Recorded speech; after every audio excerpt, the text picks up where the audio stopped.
My mom made me give up my college fund to my stepsister, but when my grandpa found out what she did, he changed his will by excluding her, and now she's crying and wants to take her words back. Hey guys, I, 19F, need to get this off my chest because the drama in my family has reached an unbelievable level. I'm still trying to process everything that's happened, and honestly, my hands are shaking just typing this. But I need to share this story because I can't believe how quickly my life turned upside down. For context, my mom remarried when I was 12 to my stepdad Greg, who has a daughter Emma, 18F, from his previous marriage. From day one, my mom made it clear that we needed to be a real family and treat each other equally. She would constantly remind me how lucky I was to have a sister now, and how we needed to share everything to make this blended family work. Looking back, I should have seen the red flags, but I was just a kid trying to make my mom happy. Here's where things get complicated. My biological father passed away when I was 8. He wasn't wealthy, but he was always incredibly responsible with money. Before he died, he made sure to set up a college fund for me. It wasn't huge, about $45,000, but it was meant to help me get through college without drowning in debt. More than the money itself, it was his last gift to me, his way of making sure I would have a good future even though he couldn't be there to see it. My mom was supposed to be the custodian of the fund until I turned 18. I trusted her completely with this responsibility. I mean, she's my mom, right? She would always talk about how important it was to honor my dad's memory and how she was protecting his legacy for me. Every time I asked about the money over the years, she'd assure me it was safe and growing. God, I feel so stupid now for believing her. I only discovered the truth when I started applying for colleges this year. I've always been a good student, maintaining a 4.0 GPA throughout high school, and I got accepted into several great schools. I was sitting at my desk, excitedly planning my future and checking financial aid options, when I decided to look at the college fund statement. That's when my entire world came crashing down around me. The account that was supposed to have $45,000, my future, my father's last gift to me, had barely $5,000 left in it. At first, I thought there must be some mistake. I spent hours going through old statements, my hands trembling as I traced years of withdrawals. Every single one coincided with Emma's dance competitions, private lessons, and expensive summer camps. Years of my dad's hard-earned money, spent on my stepsister's hobbies. When I confronted my mom about it, her response left me speechless. She was sitting at our kitchen table, calmly sipping her coffee like we were discussing the weather. The fancy granite countertops she'd insisted on installing last year suddenly felt like a mockery. How many of my college fund dollars had gone into making sure Emma had the perfect life while my future was being drained away? Emma needed the money more than you do, she said, not even looking up from her phone. You're smart, you can get scholarships.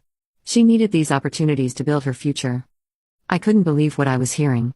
But Mom, I said, my voice shaking, that was Dad's money for me. How could you just take it? She had the audacity to roll her eyes. Don't be so selfish, honey. We're a family now. Emma needed those dance lessons and competitions. You know how talented she is. Besides, your father would have wanted to help both his daughters. Both his daughters? I was practically shouting now, tears streaming down my face. Emma isn't even related to Dad. He never even met her. He set that money aside for my education. Stop being so dramatic, my mom snapped, finally putting down her phone. Emma needed it more. You've always been the smart one, you'll figure something out. This is what family does, we support each other. But it got even worse. Emma walked into the kitchen during our argument, already dressed for her dance practice in an expensive leotard that probably cost more than I'd spent on clothes all year. Instead of showing any remorse, she actually defended my mom's actions. Why are you being such a brat about this? She demanded, hands on her hips. Family shares everything. Those competitions and camps were important for my future. You're just jealous because you never had any real talents or hobbies. All you do is study and read books. I stood there, stunned by the sheer audacity of her words. This girl had spent years benefiting from my dead father's money, knowing full well where it came from, and now she had the nerve to insult me? All those nights I stayed up studying, maintaining my perfect GPA, working towards scholarships, apparently none of that counted as ambition in her world. I ran upstairs, grabbed a bag, and started throwing clothes into it. My mom followed me, demanding to know what I was doing. I'm leaving, I told her, my voice ice cold. Since my father's money wasn't sacred to you, I guess I shouldn't expect anything else to be either. Don't be ridiculous, she scoffed. Where are you even going to go? To Grandpa's, I replied, and I saw the first flicker of fear cross her face. She knew exactly what my dad's father would say about this. I grabbed my bag and walked out, ignoring her calls behind me. My grandpa lives about 30 minutes away, and the whole drive there, my phone kept buzzing with texts from my mom. I ignored them all. The familiar smell of coffee and old books hit me as soon as I walked into his house. This place had always been my safe haven. Even before Mom remarried, I would spend weekends here with him, looking through old photo albums of my dad, listening to stories about when he was young. My grandpa took one look at my tear-stained face and knew something was terribly wrong. "What happened, sweetheart?" he asked, leading me to his cozy living room. Part 2. My mom made me give up my college fund to my stepsister, but when my grandpa found out what she did, he changed his will by excluding her, and now she's crying and wants to take her words back. The same living room where I used to sit with my dad when I was little, where we'd watch baseball games and eat popcorn together. The memory made fresh tears start falling. It took me a while to get the whole story out. Every time I thought I was done crying, another wave would hit me as I explained what my mom had done with my college fund. My grandpa sat there quietly, his face getting darker and darker. When I finally finished, he was so angry his hands were shaking. "She did what with your father's money?" he thundered. I'd never seen my usually calm grandfather so furious. He immediately picked up his phone and called his lawyer, putting it on speaker. "Jim," he said when his lawyer answered, "I need you to come over right now.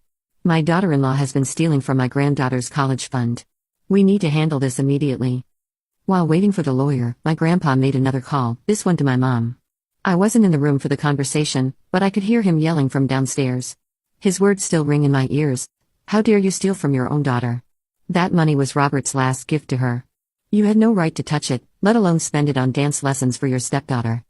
I heard my mom's voice getting higher and more panicked as she tried to defend herself, but my grandpa wasn't having any of it.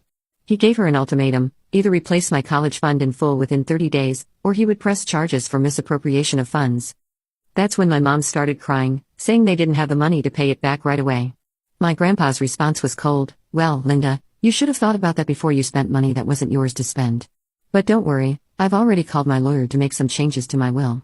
You remember how I was planning to split my estate equally between my two granddaughters? Well, that's changed. Your stepdaughter won't be getting a penny." The lawyer, Mr. James, arrived within an hour. He was a tall, distinguished-looking man with silver hair and kind eyes. He listened intently as my grandpa and I explained the situation, taking detailed notes and occasionally asking clarifying questions. "Let me make sure I understand this correctly," he said, his voice grave. "Your mother was the custodian of a college fund set up by your late father. Without your knowledge or consent, she withdrew approximately $40,000 over 6 years to pay for your stepsister's extracurricular activities?" When I nodded, he shook his head sadly. "Mrs. Henderson, what your mother did isn't just morally wrong, it's illegal. That money was held in trust for your education. Using it for any other purpose, especially without your knowledge or consent, constitutes misappropriation of funds." Update 1: It's been a week since everything went down, and the situation has completely exploded. My mom has been relentlessly texting and calling me, switching between guilt-tripping and threats faster than I can keep up with. One message she's saying, "How could you do this to your family? After everything we've done for you." And the next she's threatening, "You'll regret this. You're tearing this family apart." Emma took things to a whole new level by launching a social media campaign against me. She posted a series of stories painting herself as the victim, complete with crying selfies and long, dramatic captions about family betrayal. "My stepsister is trying to destroy my future because she's jealous of my success," she wrote. "She's using her dead dad's money to manipulate everyone and turn them against me." The comments section turned into a battlefield. Most of my school friends defended me, especially those who knew about my dad and how hard I'd worked for my grades. But Emma's dance friends attacked me relentlessly, calling me selfish and cruel. One girl even suggested I was dishonoring my father's memory by not sharing his money with my sister. But my grandpa wasn't playing around. His lawyer drew up formal papers demanding my mom provide a full accounting of how my college fund was spent. They wanted receipts, bank statements, everything. When she couldn't provide proper documentation for most of the withdrawals, things got serious really fast. The real bombshell dropped when my stepdad Greg got involved.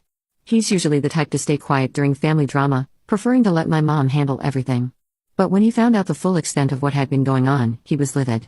Turns out my mom had been lying to him too, telling him they were paying for Emma's activities from their savings and some help from his parents. I was in the kitchen getting water when I heard him confronting my mom. "You did what with that money? Are you out of your mind? That was Linda's college fund, her dead father's money for her future. How could you think this was okay?"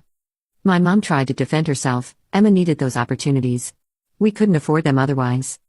"Then we shouldn't have done them," Greg shouted. "You don't steal from one child to give to another. Do you have any idea how illegal this is? How wrong?" Update 2: 2 weeks into this mess, and everything's falling apart at home. My mom finally had to sit down with a lawyer and go through all the withdrawals from my college fund. The detailed accounting was like a knife twisting in my gut. Dance competitions, $15,000. Private lessons, $12,000. Summer intensives, $8,000. Custom costumes, $5,000. The list went on and on, each item a reminder of how my future had been sacrificed for Emma's hobbies. When confronted with the numbers, my mom tried to justify it. Emma needed these opportunities to build her future. She has real talent, and these investments will pay off. Linda is naturally gifted academically, she doesn't need as much support. Greg has moved out and taken Emma with him. The day they were leaving, he actually came to my grandpa's house to talk to me. He looked terrible, like he hadn't slept in days. Part 3. My mom made me give up my college fund to my stepsister, but when my grandpa found out what she did, he changed his will by excluding her and now she's crying and wants to take her words back. "I'm so sorry," he said, his voice breaking. "I had no idea this was happening. I would never have allowed it if I knew. I know it doesn't fix anything, but I want to help pay back some of the money." My grandpa, who was sitting with me, just shook his head. "Save it for your divorce lawyer, Greg. I'll handle my granddaughter's college expenses. Just make sure your daughter understands that actions have consequences." Speaking of Emma, she's not handling any of this well. She had to quit all her dance lessons because Greg can't afford them anymore, and she's blaming me for ruining her life.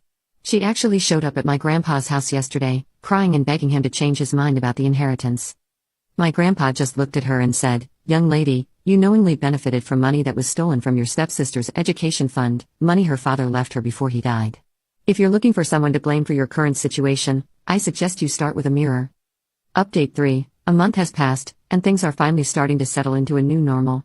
My grandpa's lawyer helped me set up a new college fund that only I can access. My grandpa has already deposited enough to cover 4 years at my dream school, plus living expenses. When I tried to protest that it was too much, he just hugged me and said, "Your dad would be so proud of how you've handled all this, sweetheart. Consider it an early inheritance." The legal situation with my mom is getting serious. During their investigation, the lawyer discovered that she had actually forged my signature on several documents to access the original college fund. She's trying to negotiate a settlement to avoid criminal charges, but it's not looking good for her. Greg's divorce attorney is using all of this as evidence in their proceedings. The most unexpected development came yesterday when Emma asked to meet with me at a coffee shop. She looked different, no designer clothes, no perfectly styled hair, just jeans and a simple sweater. Her hands shook slightly as she stirred her coffee. "You know," she said after a long silence, "I always resented you a little bit. You had these perfect grades, everyone always talking about how smart you were, how much you were like your dad. I guess I used the money as a way to feel special too. Like if I could just win enough competitions, get enough attention, maybe I'd be worth something too." Her voice cracked. "But I was just taking something that wasn't mine to take. I was trying to build my dreams by destroying yours, and that's pretty messed up, isn't it?" Update 4. 6 months have passed, and my life is completely different now. I'm in my first semester at college, living in the dorms and actually loving every minute of it. My dorm room is decorated with photos of my dad, something I never felt comfortable doing at home after mom remarried. My grandpa comes to visit regularly, bringing care packages and taking me out to dinner. Our relationship has grown even stronger through all this. My mom had to sell her car and take out a personal loan to pay back what she stole from my college fund. The judge wasn't sympathetic to her excuses about doing it for family. Her divorce from Greg is final, and she's had to downsize to a small apartment. Emma transferred to a public school and is working part-time at a local dance studio, not taking lessons, but helping with the younger kids' classes. Surprisingly, she says she's happier now. "Having to work for things makes you appreciate them more," she told me when we last talked. "I was pretty awful before, wasn't I?" Emma and I have a complicated relationship now. We're not friends, but we're not enemies either. We're two people who were put in an impossible situation by adults who should have known better. She's actually starting to teach dance to kids at the local community center, using her talents to give back instead of just competing for trophies. My mom still tries to reach out occasionally. Last week, she sent me a long email about how she was just trying to be a good mother to both her daughters. I didn't respond. Some betrayals cut too deep for simple apologies to fix. My grandpa helped me find a grief counselor, and I'm finally processing not just the recent betrayal, but all the years of suppressed feelings about my dad's death and my mom's remarriage. Looking back at everything that's happened, I've learned some hard but valuable lessons. Sometimes the people who are supposed to protect you are the ones who hurt you the most. But standing up for yourself, even when it's difficult, even when it means losing people you thought were family, is crucial. The money has been repaid, thanks to my grandpa's intervention, but the trust that was broken? That's another story. I'm learning that it's okay to set boundaries, even with family. It's okay to say no to toxic relationships, even when they're with people who are supposed to love you unconditionally.